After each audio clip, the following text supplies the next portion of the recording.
To introduce several special guests in attendance today, I'd please request that you hold your applause until I finish the introductions. We'll begin with Governor Mike Braun, Lieutenant Governor Micah Beckwith, Senate President Pro Tem Roderick Bray, Senate Minority Caucus Leader Shelley Yoder, House Minority Leader Phil Giacquina. We also welcome state elected office holders Treasurer Daniel Elliott, Secretary Diego Morales, Comptroller Elise Nichella, and Attorney General Todd Rokita.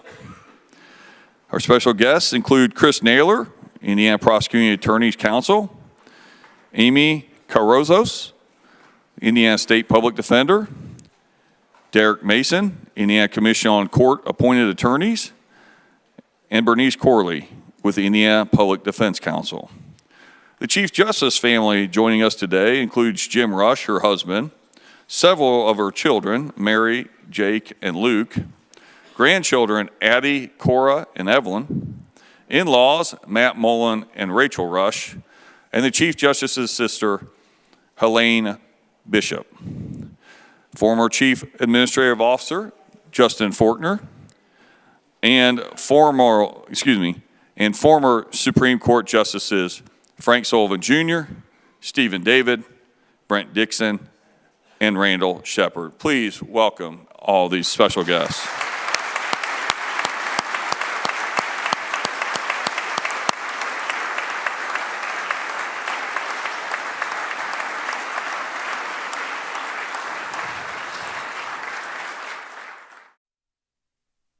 At this time, we welcome the Chief Justice, the legislative escorts, and all appellate court judges. Chief Justice Rush is being escorted by, you can applaud, Senator Cindy Carrasco, Senator Aaron Freeman, Senator Rodney Pohl, Senator Mark Spencer, Representative Chris Jeter, Representative Wendy McNamara, Representative Mitch Gore, and Representative Maureen Bauer.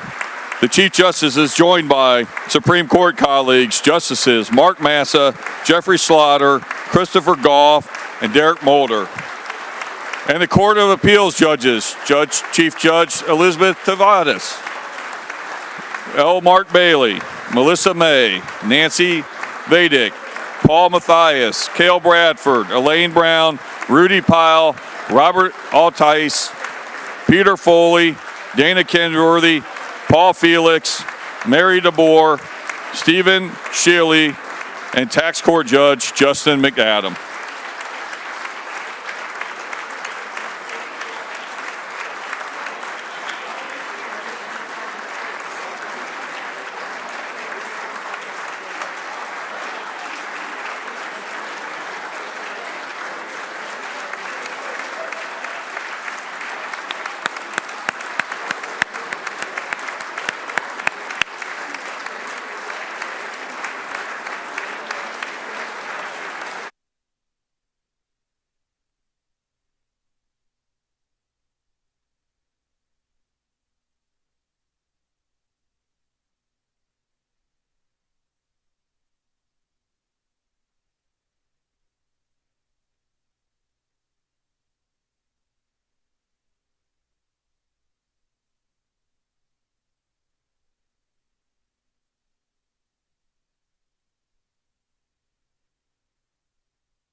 I'll leave here. Oh, although I can't.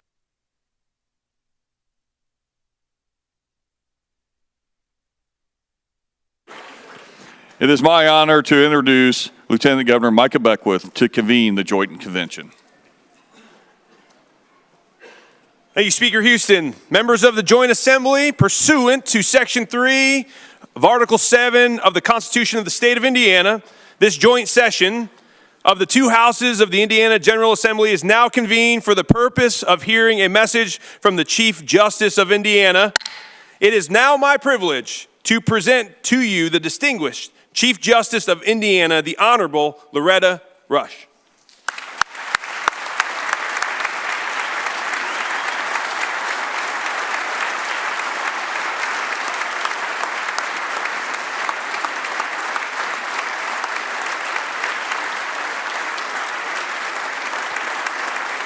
Thank you. Thank you.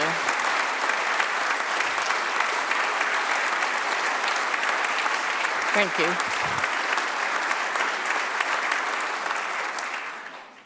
I need to get my step stool up, but it's in place now. Thank you for that warm welcome, and welcome to the 2026 State of the Judiciary, which I have titled Justice in the Heartland.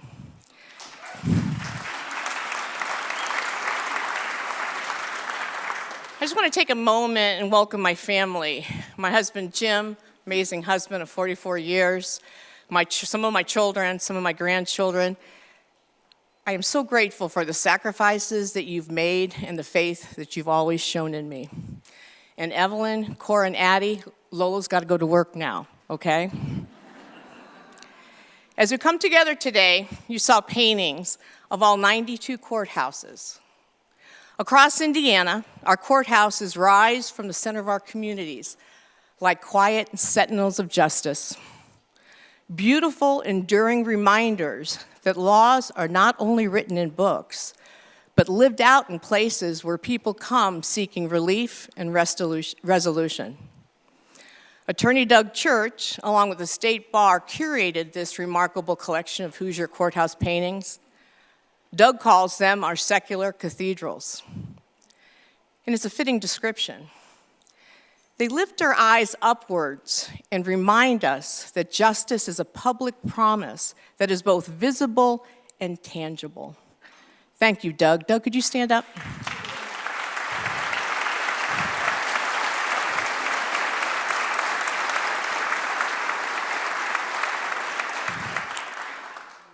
From our earliest frontier days, these courthouses were more than just brick and limestone. They were declarations of what Indiana aspired to be. They reassured settlers that in uncertain times, the rule of law would bring peace, stability, and fairness. Courts made it possible for families to take root and businesses to dream bigger, knowing that disputes would be resolved not with violence and fear, but through reason and civility.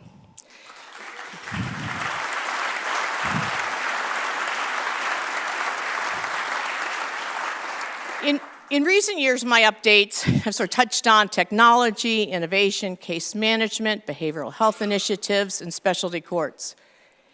Each one strengthens the foundation of justice, but the work itself is carried out by people. So this 12th time I stand before you as your Chief Justice, I want to highlight two groups of people who stand in our courthouses every day: prosecutors and public defenders. While these public servants sit on opposite sides of the courtroom's rivals, they're also allies in their shared duty to resolve disputes under the rule of law. Their work is at the center of that constitutional balance between accountability and liberty. It's what allows us to enjoy life in a safe and free society.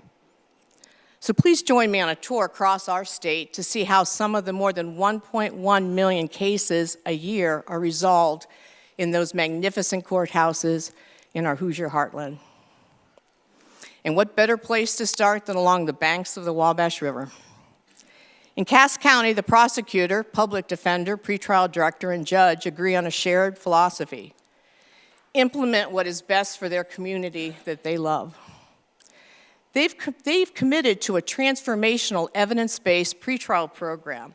That means after a person is arrested, pretrial decisions are driven by a primary goal, public safety. Judge Lisa Swain, a former respected prosecutor herself, explains that bail decisions are not just a check-in.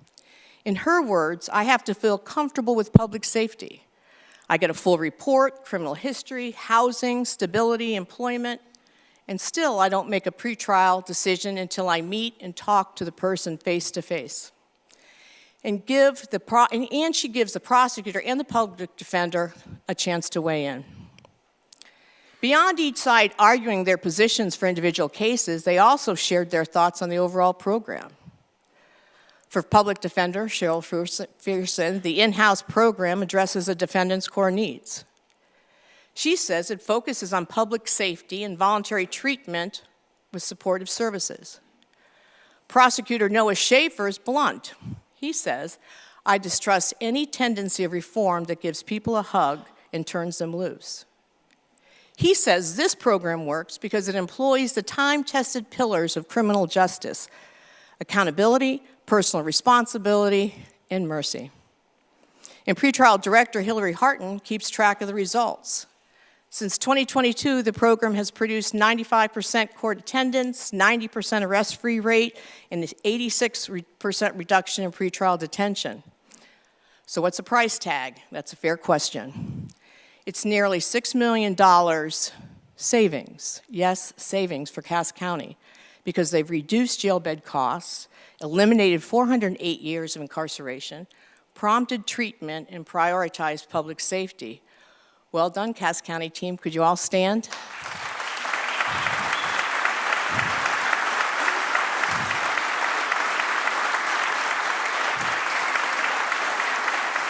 Thank you, Lisa.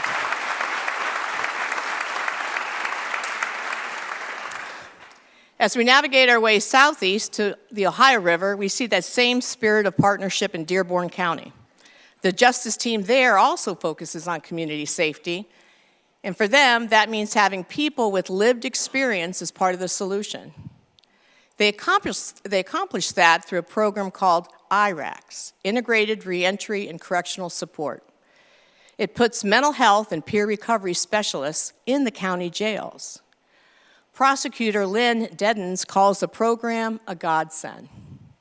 She says people need someone to help guide them out of the system, otherwise it's just a revolving door. Judge Aaron Negengard agrees. He's a former public defender, prosecutor, and defense attorney, and he says the justice system needs as many tools as possible to handle each case on its own merits. And he has a practical message for us today. People are going to get out of jail. We want them to come out better. He's so right. Thanks, Aaron.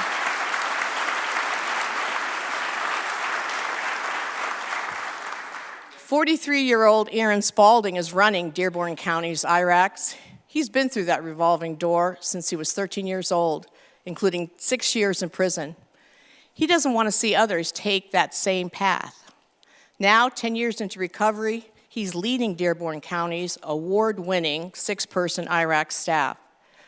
Working in the jail, he's connecting with inmates to help them get services and develop a plan so when they leave jail, they don't go back to the same lifestyle. He says, I am now empowered to be part of the change instead of part of the destruction. Aaron knows the public is skeptical, so he keeps track of county data. Since 2022, there have been 1,600 jail participants, and 80% of them have not reoffended. Dearborn County team, please stand and accept our appreciation for connecting individuals to recovery. Thank you.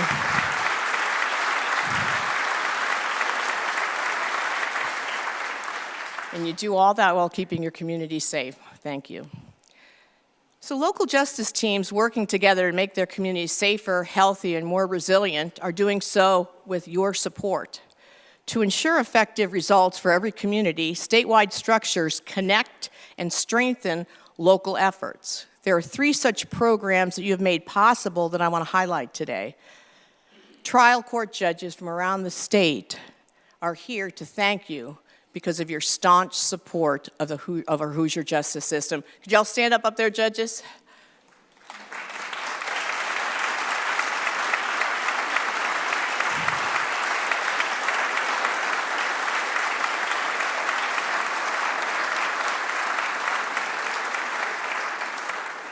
First, you asked us to build a comprehensive statewide jail management system, and we're delivering. Thanks to your funding just last year, In Jail is already in 9 counties, with 12 more in the works, and 29 other counties are interested. Law enforcement will tell you In Jail will give real-time jail information on all defendants while connecting criminal justice system. It's the first in the nation. It's made in Indiana for Indiana. It can be in every county in the state to implement your policy decisions and enhance public safety. Thank you.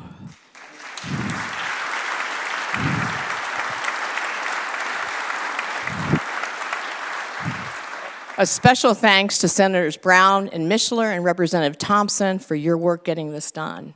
We also thank our sheriffs for their collaboration, and representing them today are Sheriff's Association past President Bob Goldsmith and Executive Director Steve Luce. Gentlemen, could you stand?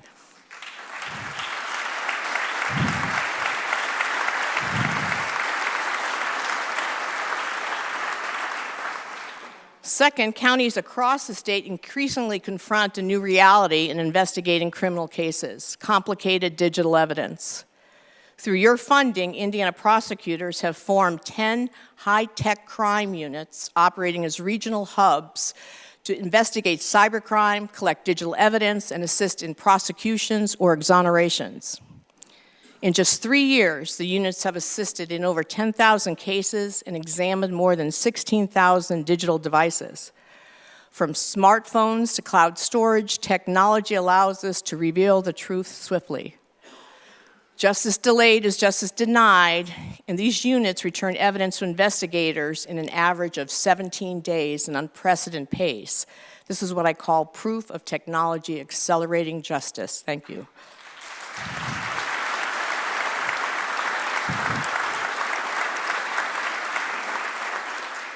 Third, the local JRAC statute you passed just 3 years ago is already proving to be effective.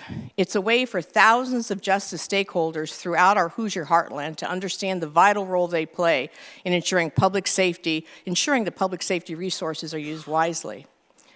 For a pioneering example, let's go to Grant County, where Judge Mark Spitzer and his justice partners are implementing your legislation. They formed a team of judges, prosecutors, public defenders, probation officers, jail staff, law enforcement, victim advocates, local officials, and others who come together to make decisions grounded in data and research. Their process allows justice professionals to understand how the decisions they make have a ripple effect throughout their community. Sometimes they need jail beds, sometimes it's electronic monitoring, and sometimes it's treatment. But whatever the case requires, the tools aren't limitless. Their collaboration through JRAC has reduced unnecessary detention, improved supervision outcomes, and strengthened public safety.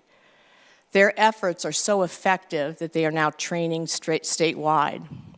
With the Grant County team, including Judge Spitzer, County Council President Greg Kitts, and Director Melissa Stevenson, please stand and accept our appreciation. Thank you.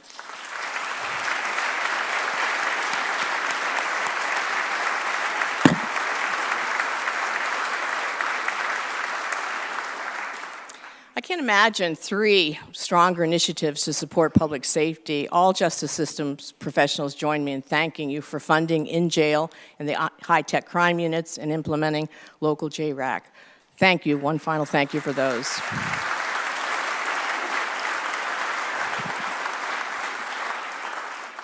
Our journey continues to Madison County, where Prosecutor Rodney Cummings last year, and this was amazing how much he handled 2,000 felonies, 5,000 misdemeanors, 5,000 traffic tickets, 500 juvenile delinquency petitions, and hundreds of other cases.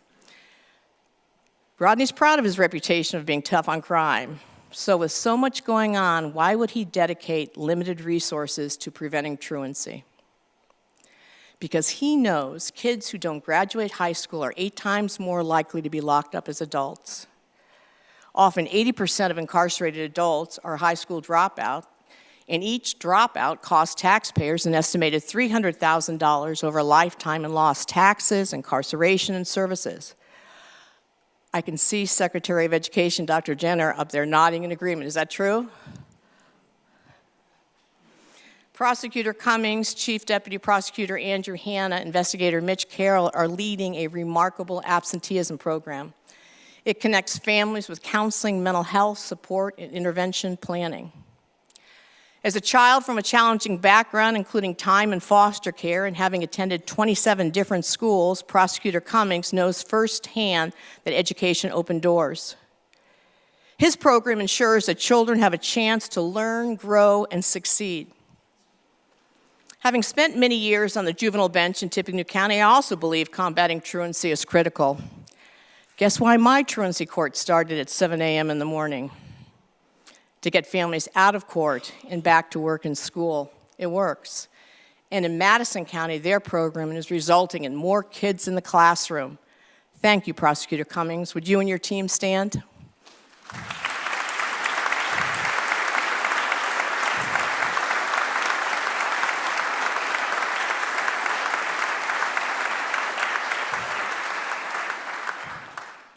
Well, speaking of Tippecanoe County, Deputy Prosecutor Elise Madigan stands as a shining example of how prosecutors strengthen the communities they serve.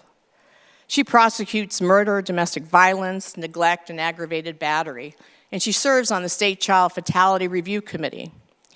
Through this collaborative work, she addresses child deaths, gun safety, child health, flu prevention, car seat clinics, and juvenile suicide prevention. Each day she asks, which deaths are preventable? What resources could have made a difference? In her words, her community is her client. Thank you, Prosecutor Madigan, and will you and all current and former hardworking prosecutors and deputy prosecutors that are here today please stand and accept our appreciation.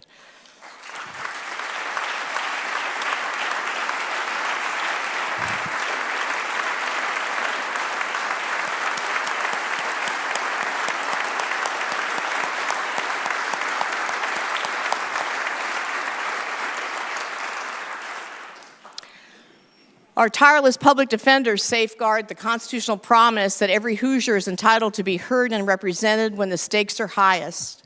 For a Vigo County woman, that moment came when she faced losing her children. Savannah Harvey was hopeless, homeless, and separated from her children when she met her public defender, Katie Butwin, and her parent advocate, Janet McBride. A pilot program with the Commission on Court-Appointed Attorneys helps parents navigate the child welfare system. It connected the three. The longer a child lingers in the system without permanency, the longer their lives are upended. The sooner parents understand what they need to do and take advantage of services, the quicker the children can be reunited with their families, or if they can't, to be placed in a permanent home such as adoption. For public defender Butwin, other child welfare cases would just go on, circling around the problem, but not Savannah's. With support, Savannah received treatment, secured housing, found employment, reunited with her children. Just last Friday, she passed the test. She's now a credentialed community health worker, and just yesterday, she got a job. According to Savannah, this program didn't just change my life, she said, it saved it.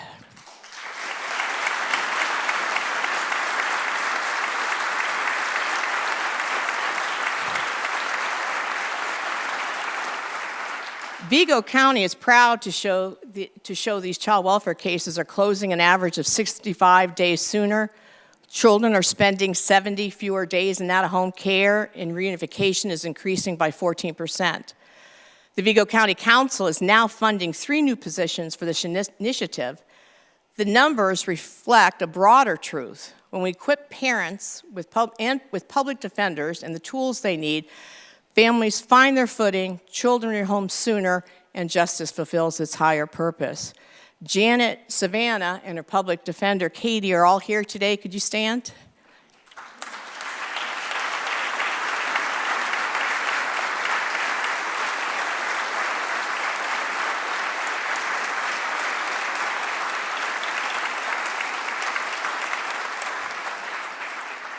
Heading to the shores of Lake Michigan takes us to beautiful Valparaiso. The Porter County Courthouse is one of our newer Heartland gems, and inside we find public defenders like Mitch Peters. Judge Jeff Clymer says certain residents are alive because of Mitch. He's instrumental in the Mental Health Restoration Court, representing clients in mental health commitments and requests for emergency detention, and he cares deeply for those suffering from substance abuse disorder. Mitch knows his clients, and he knows they need structure, connection, programming, and a safe place to stay while they work to resolve their issues, including trauma that brought them into the system. And so he worked with his community, including securing private funding to open a series of halfway houses and a homeless shelter to meet that need. His efforts have saved taxpayer dollars by ensuring that expensive state funding institutions are not filled with people who can be safely supervised and rehabilitated in their community. Mitch helps people find a pathway out of the system and into a peaceful and productive life. Thank you, Mitch, and will all you and current, former, hardworking public defenders and deputy public defenders that are here today, please stand up and accept our appreciation.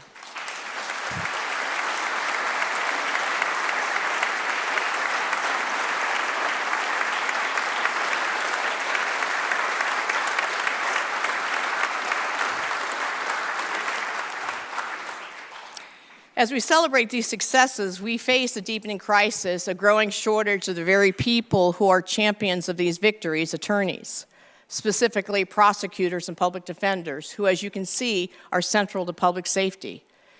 Indiana ranks 43rd in the number of lawyers per capita. 2 Hoosier law schools have closed in the last decade, drastically reducing our pipeline to new lawyers. And in some counties, we have as few as 5 attorneys. To address this issue, the Commission on Indiana's Legal Future spent months of thoughtful work. Judge Nancy Vadick and Chief Administrative Officer Justin Faulkner led the efforts. Recommendations include pilots for innovative legal service models, exploration of new licensure pathways, and initiatives for lawyers to serve in rural communities. 2 of your legislative initiatives last year also grew out of this work. One created Indiana's first public service scholarship program for future prosecutors and public defenders, still needs funding. The other broadened who may serve as municipal legal counsel. An enormous thank you to Senators Carrasco, Glick, and Taylor, and Representatives Delaney and Sturwald for their leadership in this. Thank you very much.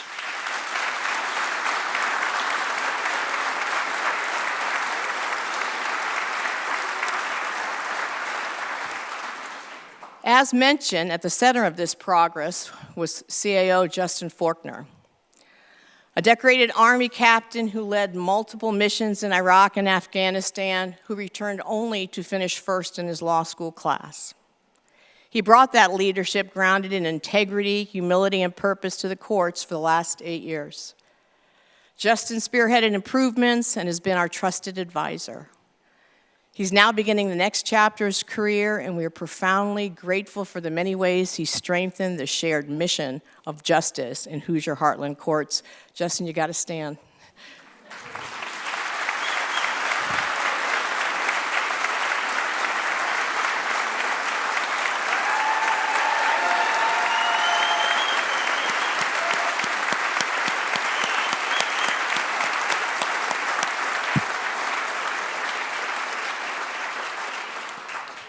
As we've been confronting the attorney shortages, attorneys throughout the state have been lending a helping hand to make sure those courthouse doors remain open to all.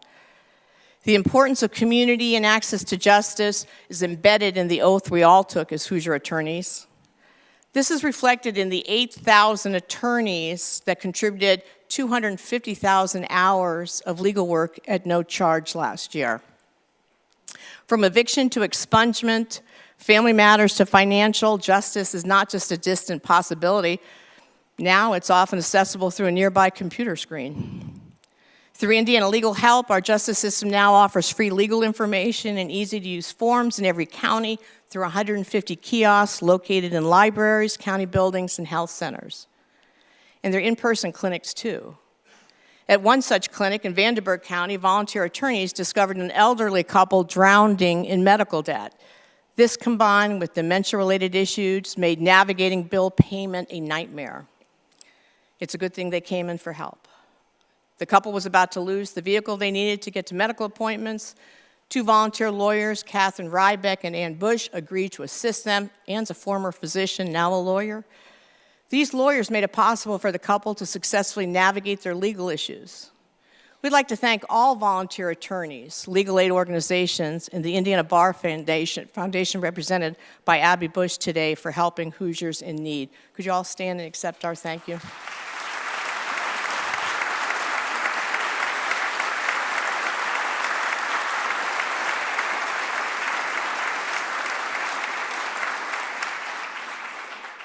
Well, to conclude, all these examples I've shared today affirm a central truth. The work of our judiciary to keep the legal system in balance, to ensure public safety and resolve conflicts peacefully is more than a profession. It's a calling.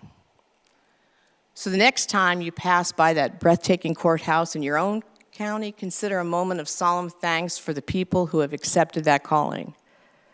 Think of the public servants in that building, judges, prosecutors, public defenders, who work every day to safeguard liberties, uphold justice, and ensure Hoosiers live in a community grounded in fairness, dignity, and peace. Thank you, and may God continue to bless this great state that I so love. Thank you.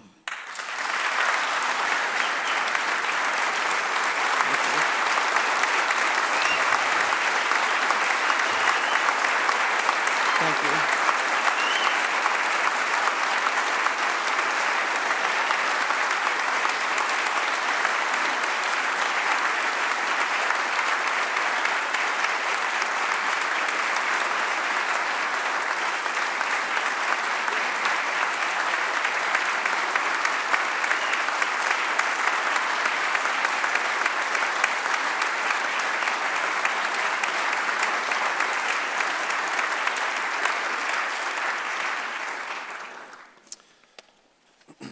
The joint convention is now adjourned.